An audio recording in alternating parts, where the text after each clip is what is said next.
சட்ட படிப்புக்கான நுழைவுத் தேர்வில் வென்ற பழங்குடியின மாணவனுக்கு முதலமைச்சர் வாழ்த்து கூறியிருக்கிறார். மாணவன் அளித்த பேட்டியை பார்க்கலாம். நான் சின்னல்பு ஸ்கூலில் படிக்கிறேன். பச்சைமலையில் தான் படிக்கிறேன். 12ல் 356 மார்க் எடுத்தேன். இந்த கிளாட்டுக்குன்னு சொல்லிட்டு ஒரு எக்ஸாம் வச்சாங்க.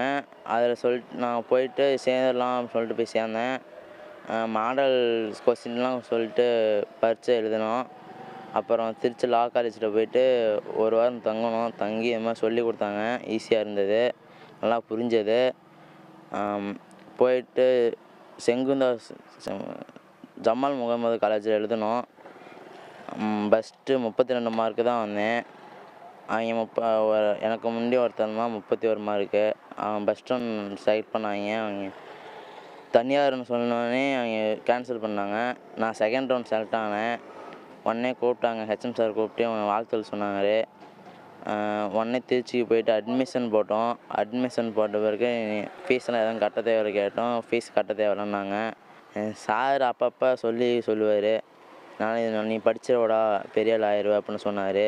நான் சரி நம்ம சும்மா தானே இருக்கோம் போய் சேரான்னு சேர்ந்தேன்.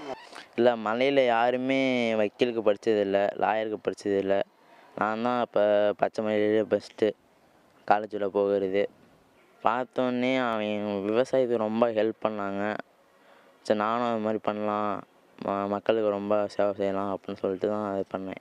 பிஜிஎம்மில் சூர்யா நடிப்பார். அதில் பாதிக்கப்பட்ட மக்களுக்கு நல்லா உதவி செய்வார். ரொம்பவே ஹெல்ப்ஃபுல்லாக பண்ணுவார். மக்கள் ரொம்ப கஷ்டத்தில் இருக்கிறாங்க. அதனால் சரி நம்ம பண்ணலாம் அப்படின்னு சொல்லிட்டு அதை எடுத்தேன். உடனுக்குடன் செய்திகளை தெரிந்து கொள்ள சன் நியூஸ் பெல் ஐகானை கிளிக் பண்ணுங்கள்.